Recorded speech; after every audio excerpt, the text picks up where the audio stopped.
Good afternoon to all of my dear friends. मैं देवेंद्र कुमार आप लोगों का इस नेचुरल क्लासेस में स्वागत करता हूं। तो आज हम लोग टेंस का पार्ट सेकंड पढ़ेंगे और इसमें वाक्य बनाने का नियम और जो भी इसमें नियम दिया गया है इसके बारे में अध्ययन करेंगे। तो चर्चा करते हैं सबसे पहले प्रेजेंट इंडेफिनिट टेंस का, क्योंकि प्रेजेंट इंडेफिनिट टेंस हम लोग अफर्मेटिव सेंटेंस पढ़ चुके हैं और अब निगेटिव सेंटेंस के बारे में अब की बार पढ़ेंगे। और निगेटिव सेंटेंस के आज सभी के बारे में सबसे पहले अफर्मेटिव सेंटेंस सोच रहे पढ़ ले, उसके बाद तो निगेटिव सेंटेंस पढ़े, जिससे थोड़ा सा सब चीज़ सब टेंस को समझने में आसान हो जाए। तो आइए पढ़ते हैं सबसे पहले प्रेजेंट टेंस के चारों भाग का अफर्मेटिव सेंटेंस। तो सबसे पहले हम अफर्मेटिव सेंटेंसेस का प्रेजेंट इंडेफिनिट टेंस का पढ़े। पहला प्रेजेंट इंडेफिनिट टेंस।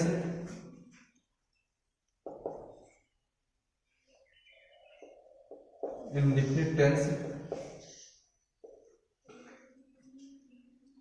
इसमें देखिए, जो हमारे बड़े भाई बहन हैं, जैसे जो टेट का या सुपर टेट का या एसएससी का या अन्य कॉम्पिटिटिव एग्जाम देने वाले हैं, उनका किस प्रकार से आपका जो प्रश्न पूछता है किस प्रकार से पूछता है कि जैसे आपका कोई सेंटेंस पूछ लेगा, कह देगा आप इसको नेगेटिव सेंटेंस में चेंज करिए। जैसे मान लीजिए आप कह दिया आई रीड माई बुक, जैसे ये दे रहा है कि आई रीड माई बुक, तो अब इसको दे देगा नेगेटिव सेंटेंस के। नेगेटिव सेंटेंस में कौन सा वाक्य है, आप इसमें 3-4 दे देगा कि आई डिड नॉट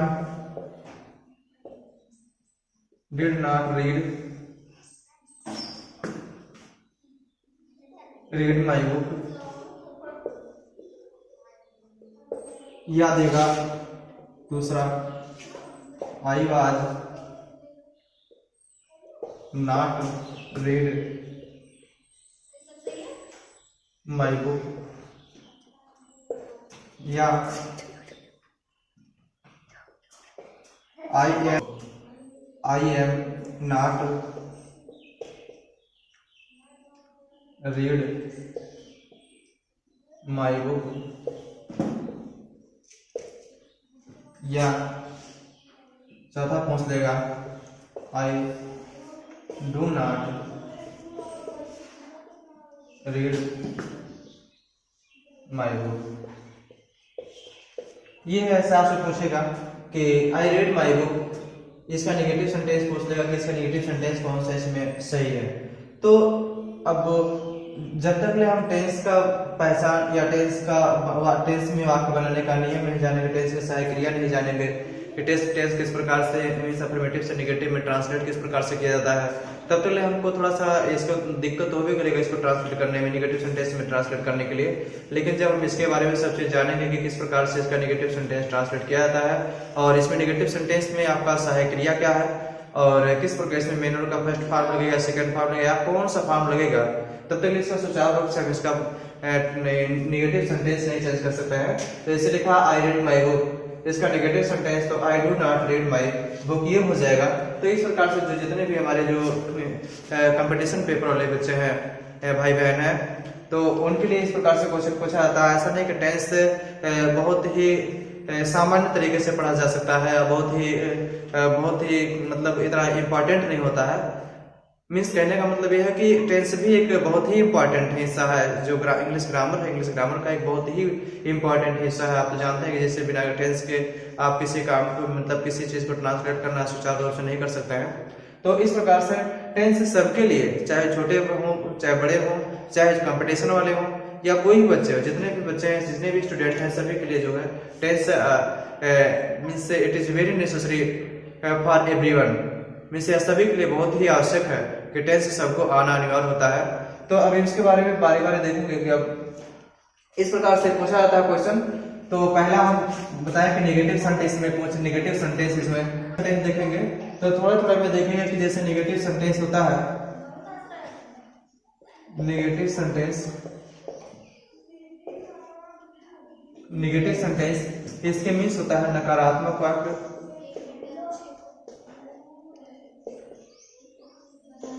नकारात्मक वाक्य। इसका जो सहायक क्रिया है helping verb, helping verb do और डज है, यही सहायक क्रिया है इसका डू और डज है। अब किसके साथ किसका प्रयोग किया जाता है? डू का प्रयोग और डज का प्रयोग।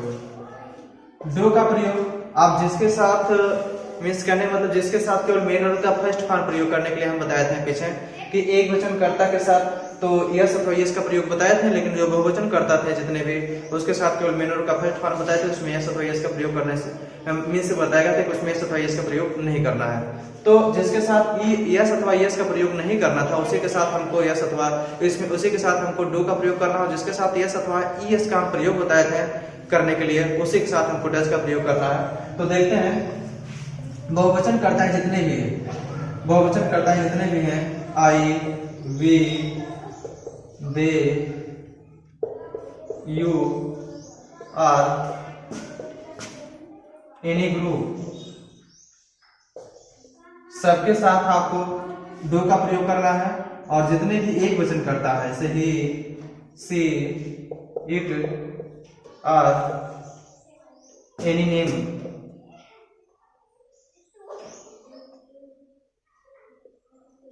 एनी नेम के साथ हमको डैश का प्रयोग करना है। तो इसके साथ डू और डैश के साथ हमेशा नॉट का प्रयोग किया था क्योंकि ये नेगेटिव सेंटेंस है। नेगेटिव सेंटेंस में डू और डैश के साथ हमेशा नॉट का प्रयोग किया जाता है। इसका फार्मूला देख लेंगे, उसके बाद फार्मूला है इसका सब्जेक्ट प्लस डू अथवा does plus not plus main verb first form plus object. इसमें सब शॉर्ट कट में लिखा गया क्योंकि पिछले वीडियो में लॉन्ग कट में सब बताया था कि सब्जेक्ट की स्पेलिंग क्या है या मेन वर्ब का फर्स्ट फॉर्म या ऑब्जेक्ट का सबका परिभाषा बताया था और सबका जो पूरा फुल नेम बताया था। तो इसमें देखेंगे कि जैसे सब्जेक्ट सबसे पहले होता है, उसके बाद डू अथवा डज होता है, उसके बाद नॉट होता है और उसके बाद मेन वर्ब का फर्स्ट फॉर्म होता है, उसके बाद ऑब्जेक्ट होता है। इसमें अब हमको यस अथवा यस का प्रयोग नहीं करना होता है, इसमें यस अथवा यस का प्रयोग नहीं करना होता है। जैसे एग्जाम्पल बहुत ज्यादा जरूरी नहीं होता है, जब आपको फार्मूला सब पता रहेगा, आपको नियम पता रहेगा किस प्रकार से आपको ट्रांसलेट करना है, तो ट्रांसलेट करने में कोई मतलब बहुत ज्यादा आपको दिक्कत नहीं होगी। इसलिए हम बहुत ज्यादा इसमें एग्जाम्पल्स नहीं दे रहे हैं जिससे कि बहुत लेंथी या लॉन्ग वीडियो ना हो। तो इसे थोड़ा सा एग्जाम्पल देख लेते हैं कि जैसे माता जी मंदिर नहीं जाती हैं, माता जी मंदिर नहीं जाती हैं।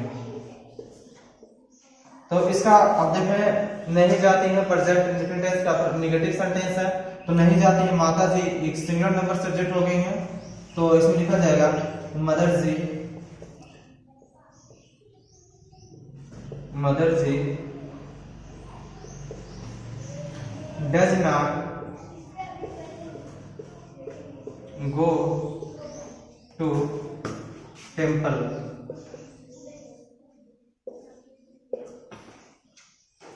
तो इसमें देखें कि माता जी एक वचन करता है, तो इसलिए इसके साथ डज नॉट का प्रयोग किया गया है। इसमें मेन वर्ब का फर्स्ट फॉर्म लगा है, गो लगा है, उसके बाद मंदिर के अंग्रेजी टेम्पल होता है। इस प्रकार से हमारा नेगेटिव सेंटेंस प्रूव होता है। अब इसके बाद इंट्रोगेटिव सेंटेंस देखेंगे। तो तीसरा आपका इंट्रोगेटिव सेंटेंस, इंट्रोगेटिव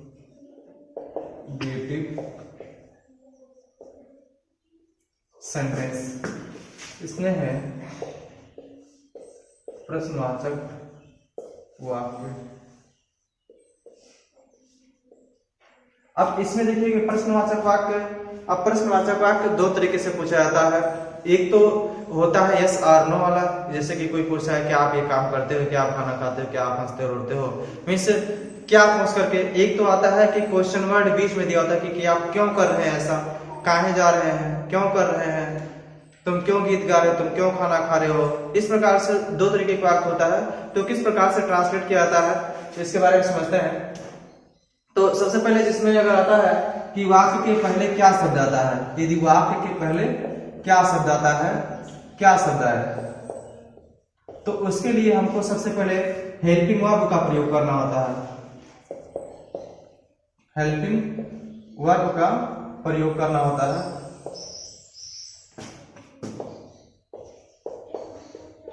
प्रयोग करना होता है।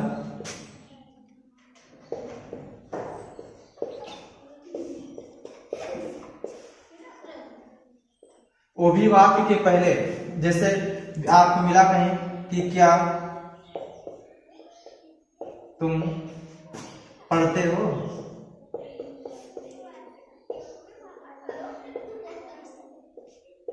तो यहाँ पर जैसे क्या तुम पढ़ते हो आपका आया कि क्या आया, वाक्य के पहले आया है। तो वाक्य के पहले अगर आया है तो सबसे पहले हमको देखना पड़ेगा करता है एक वचन है कि बहुवचन है। अगर एक वचन करता है तो आप उसी हिसाब से डज का प्रयोग करेंगे, बहुवचन करता है तो उस हिसाब से आपको डू का प्रयोग करना होता है।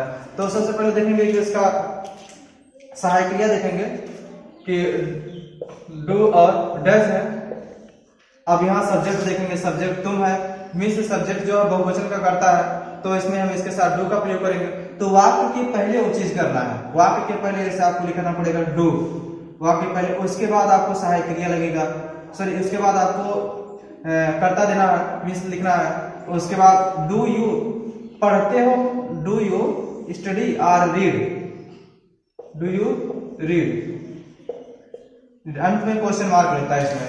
तो यदि वाक्य के पहले क्या शब्द आता है तो उसके स्थान पर हमको डू अथवा डज का प्रयोग करना होता है। मीन्स एक वचन करता है तो डज का प्रयोग किया जाएगा, बहुवचन करता है तो डू का प्रयोग किया जाता है। ये इतना नियम है यदि वाक्य के पहले क्या शब्द आता है। अगर क्वेश्चन वर्ड बीच में आता है, यदि वाक्य के बीच में क्या, कहाँ, कब, जब, क्यों आता है, यदि वाक्य के बीच में क्या, कहाँ, कब, जब, क्यों आता है, क्या, कहाँ, कब, जब, क्यों आदि शब्द आता है तो इसके अंग्रेजी वाक्य के पहले कैसे लिखेंगे, what, where, when, why, what, where, when, why. इसकी भी अंग्रेजी हमको वाक्य के पहले ही लिखना है। जैसे इसमें वाक्य के पहले क्या शब्द आता है तो उसके लिए हमको डू अथवा डज का प्रयोग करना होता है। उसी प्रकार से यदि वाक्य के बीच में क्या, कहाँ, कब, जब, क्यों आता है तो उसके लिए वाक्य के पहले हमको ये भी व्हाट, वेयर, व्हेन, व्हाई आदि जितने भी क्वेश्चन वर्ड होता है उसको वाक्य के पहले ही लिखना पड़ता है। जैसे इसमें लिखा गया वैसे पहले से इसके पहले ऐसे इसी वाक्य को हम बनाते हैं कि तुम क्यों पढ़ते हो, तुम क्यों पढ़ते हो, अंत में क्वेश्चन मार्क। अब देखिए यहाँ पर लगा है क्यों, तब इसकी अंग्रेजी होता है व्हाई। तो व्हाई आपको लिखना है वाक्य के पहले, व्हाई आपको वाक्य के पहले लिखना है व्हाई। इसके तुरंत बाद आपको सहायक क्रिया देना है। फिर हमको सहायक क्रिया देने से पहले हमको मालूम होना चाहिए कि एक वचन करता है कि या बहुवचन का करता है। तो यू, अभी आपको पता है कि यू बहुवचन का करता है तो इसलिए हमको यहाँ पर डू देना है, डू यू रीड, उसके बाद क्वेश्चन मार्क लग जाएगा। बस यही सब जगह नियम फॉलो करता है कि हो गया तुम क्यों पढ़ते हो, तो इसके लिए जो क्यों आया है इसके अंग्रेजी वाक्य के पहले हमको लिखना है व्हाई, वाक्य के पहले व्हाई लिख दिए, डू यू रीड, तुम क्यों पढ़ते हो। तो बस ये इतना नियम इसका है कि यदि वाक्य के पहले क्या शब्द आता है तो उसके लिए हमको वाक्य के पहले डू अथवा डज का प्रयोग करना होता है अथवा सहायक क्रिया का प्रयोग करना होता है। यहाँ पर लिखा गया है हेल्पिंग वर्ब का प्रयोग किया करना होता है। तो इसे हम आपको दिखाएं एग्जाम्पल देकर के। तो वाक्य के पहले डू का प्रयोग किया गया है। यदि वाक्य के बीच में क्या, कहाँ, कब, जब, क्यों आदि शब्द आता है तो इसके अंग्रेजी वाक्य के पहले हमको लिखना होता है जैसे नीचे दिया गया है कि व्हाई डू यू रीड। ये क्वेश्चन वर्ड है तो इसका जो सूत्र है, नीचे सूत्र हम लिख दे रहे हैं, फार्मूला, इसका फार्मूला है। इसमें दो फार्मूला काम करेगा। तो सबसे पहले फार्मूला इसका पहला वाला है कि डू अथवा डज, यदि वाक्य के पहले क्या शब्द है, डू अथवा does plus subject plus main verb का फर्स्ट फॉर्म प्लस ऑब्जेक्ट, उसके बाद क्वेश्चन मार्क। जितने भी प्रश्नवाचक चिन्ह रहेगा या प्रश्नवाचक वाक्य रहेगा, सॉरी प्रश्नवाचक वाक्य रहेगा उसमें अंत में प्रश्नवाचक चिन्ह लगाया जाता है। जितने भी प्रश्नवाचक वाक्य रहता है अर्थात इंट्रोगेटिव सेंटेंस रहता है, सभी के अंत में प्रश्नवाचक चिन्ह लगाना अनिवार्य होता है, वरना कोई जो आपका ट्रांसलेट है गलत माना जाता है। तो ये हो गया यदि वाक्य के पहले क्या शब्द आता है, यदि वाक्य के बीच में क्या कहाँ कब जगह क्यों आता है, तो इसके अंग्रेजी अर्थात क्वेश्चन वर्ड इसको बोलते हैं, क्वेश्चन वर्ड, क्वेश्चन वर्ड इसके हो गया। अब इसके बाद जितना भी ऊपर वाला है सब उतार देंगे इसमें, कि क्वेश्चन वर्ड के बाद जितना भी आपका वाक्य के पहले क्या वाला शब्द है, जितना भी इसमें सेंटेंस में दिया रहता है वही चीज फिर उतार देंगे इसमें। डू अथवा डज हो गया, प्लस सब्जेक्ट हो गया, plus main verb first form हो गया, प्लस ऑब्जेक्ट हो गया। अंत में इसमें भी क्वेश्चन मार्क लग जाएगा। और इसके पहले बता दूं कि हम इसको इसलिए विस्तार से पढ़ा रहे हैं क्योंकि जितने भी आपका टेंस है, जितने भी 12 टेंस है, सब टेंस में नियम आपका यही काम करेगा, बस सबका केवल फार्मूला अलग रहेगा। फार्मूला में से ये आपको सॉरी हेल्पिंग वर्ब, केवल सहायक क्रिया, केवल सहायक क्रिया आपका अलग रहेगा। बाकी जितने भी टेंस है सब टेंस का जो नियम है आपके सेम में से रहेगा। जब आप एक टेंस सुचारू रूप से अच्छे से पढ़ लेंगे तो आपको जितने भी टेंस है आने वाले उसमें कोई भी प्रॉब्लम आपको नहीं होगी। तो इस प्रकार से आप देखिए इंट्रोगेटिव सेंटेंस देखते हैं कि इंट्रोगेटिव सेंटेंस में आपको किस प्रकार से वाक्य का अनुवाद करना है इसमें। अब इसके बाद इंट्रोगेटिव विद नेगेटिव देखेंगे। इंट्रोगेटिव विद नेगेटिव में अभी हम आपको बताएंगे कि उसमें कुछ करना नहीं है, जैसे आप कोई ट्रांसलेट कर रहे हैं उसमें नहीं शब्द का प्रयोग होता है, तो उस नहीं के लिए नेगेटिव का प्रयोग किया जाता है, और नेगेटिव का प्रयोग करने के लिए सब्जेक्ट के बाद किया था बस, और उसमें कोई नियम नहीं है। उसके बाद हम अगले टेंस पे पहुंचते हैं। इंट्रोगेटिव विद नेगेटिव सेंटेंस अगला है नेगेटिव सेंटेंस, प्रश्नवाचक तथा नकारात्मक वाक्य बोलते हैं इसे, प्रश्नवाचक तथा नकारात्मक वाक्य। इसमें कहने का मतलब इसमें प्रश्न भी पूछा जाता है और उसको इनकारता किया जाता है, अर्थात इनकार भी किया जाता है, काम को करने से इनकार भी किया जाता है। तो अभी हम बताएं कि इसमें कोई भी नहीं, बस इसमें खाली आपको केवल फार्मूला बता रहे हैं कि फार्मूले के माध्यम से आपको बताएंगे कि क्या इसका कैसे प्रयोग किया जाता है। तो इसमें भी 2 फार्मूला हमें लगेगा। एक तो वाक्य के पहले क्या शब्द आता है, डू अथवा डज का, उसके बाद इसमें सब्जेक्ट का प्रयोग किया जाता है, और सब्जेक्ट के तुरंत बाद नॉट का प्रयोग किया जाता है, सब्जेक्ट के तुरंत बाद नॉट का प्रयोग किया जाता है। उसके बाद मेन वर्ब का फर्स्ट फॉर्म प्रयोग किया जाता है, फर्स्ट फॉर्म प्रयोग किया जाता है। उसके बाद ऑब्जेक्ट आता है, इसके बाद क्वेश्चन मार्क आता है इसमें। नेक्स्ट आपको यदि क्वेश्चन वर्ड आता है तो उसके लिए क्वेश्चन वर्ड सबसे पहले रहेगा, प्लस डू अथवा डज दोनों रहेगा, चाहे डू लगेगा चाहे डज लगेगा। उसके बाद सब्जेक्ट लगेगा, प्लस नॉट हो गया, plus main verb first form, plus object. इसको थोड़ा सा ध्यान देंगे, कुछ है नहीं इसमें इंट्रोगेटिव विद नेगेटिव सेंटेंस में। इंट्रोगेटिव विद नेगेटिव सेंटेंस में केवल यहाँ पे जो नॉट लगा है इसी से इंट्रोगेटिव विद नेगेटिव सेंटेंस हुआ है, वरना पूरा इंट्रोगेटिव सेंटेंस का काम जितना इंट्रोगेटिव सेंटेंस में होता है वही चीज इसमें इंट्रोगेटिव विद नेगेटिव सेंटेंस में होता है।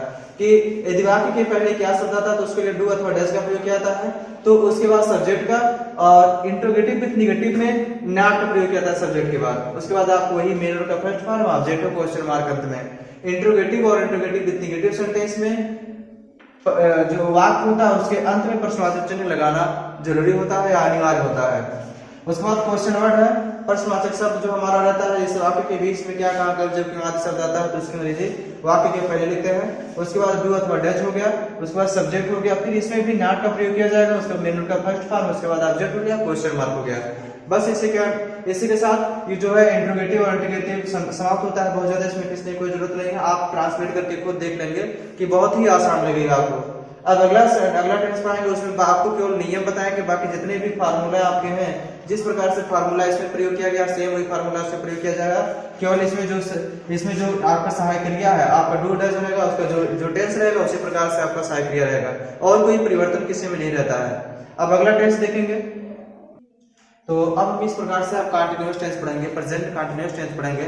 तो थोड़ा सा इसको स्टार्ट में बनाने के लिए इसका हम लिख दिए हैं पहले ही। तो सबसे पहले देखेंगे प्रेजेंट कंटीन्यूअस टेंस। इसका पहचान हम आपको कल बता चुके थे पिछली वीडियो में कि जिस वाक्य के अंत में रहा, रही, रहे तथा है, हूं आदि शब्द है उसे प्रेजेंट कंटीन्यूअस टेंस कहते हैं। इसकी सहायक क्रिया जो है एज एम आर है, सहायक क्रिया एज एम आर है। इसी का प्रयोग आप जान जाएंगे, उसके बाद ट्रांसलेट करना बिल्कुल आसान है, इसमें कुछ है नहीं। बस दो नियम पहले देखेंगे। पहला इसका कि पहचान, इसका वाक्य मींस इसका इज एम आर का प्रयोग किसके साथ किया जाता है। जैसे इज का प्रयोग हो गया एक वचनकर्ता, अनेक वचनकर्ता के बारे में आपको बताया है कि he, she, it, are,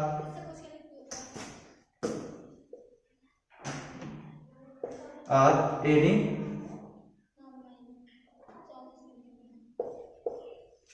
name, he, she, it, or, any name. उसके बाद आई एम का प्रयोग केवल एक कर्ता के साथ किया था, वो है केवल आई, केवल आई के साथ किया था। उसके बाद आर आता है जितने भी बहुवचन कर्ताएं हैं आई को छोड़ करके, we, they, you, are, any group. They, you, are, any group किसी का समूह के साथ आर का प्रयोग किया जाता है। तो फिर से देख लेते हैं। इज का प्रयोग he, she, it, or, any name, he, she, it या किसी का नाम हो उसके साथ इज का प्रयोग किया था। उसके बाद एम का प्रयोग केवल आई के साथ किया था। आर का प्रयोग वी, दे, यू या किसी का समूह दिया हो इसके साथ किया जाता है। और इसमें अनुवाद करते समय केवल इसका जो नियम है, वाक्य बनाने का नियम है कि केवल अनुवाद करते समय मेन वर्ड का फर्स्ट फॉर्म है। इसका नियम जो है, नियम मुख्य क्रिया के प्रथम भाग में मेन वर्ड फर्स्ट फॉर्म में आईएनजी का प्रयोग किया जाता है। कोई भी सेंटेंस कोई भी कर्ता हो, सभी कर्ता के साथ मुख्य क्रिया के प्रथम भाग में आईएनजी का प्रयोग किया जाता है। मुख्य क्रिया के प्रथम भाग में आईएनजी का प्रयोग किया जाता है। इस प्रकार से जो हमारा वीडियो है ये अफर्मेटिव सेंटेंस का था। ये जो प्रेजेंट कंटीन्यूअस टेंस पढ़ा रहे हैं अफर्मेटिव सेंटेंस है। तो इसमें जो नियम था आपको नियम पूरा बता दिए कि पहचान इस प्रकार से किया था, सहायक क्रिया इसका प्रयोग किया किस प्रकार से किया था, नियम इसका कि सभी कर्ताओं के साथ मुख्य क्रिया के प्रथम भाग में आईएनजी का प्रयोग किया जाता है। इसका जो पहचान, इसमें फार्मूला देख लेते हैं।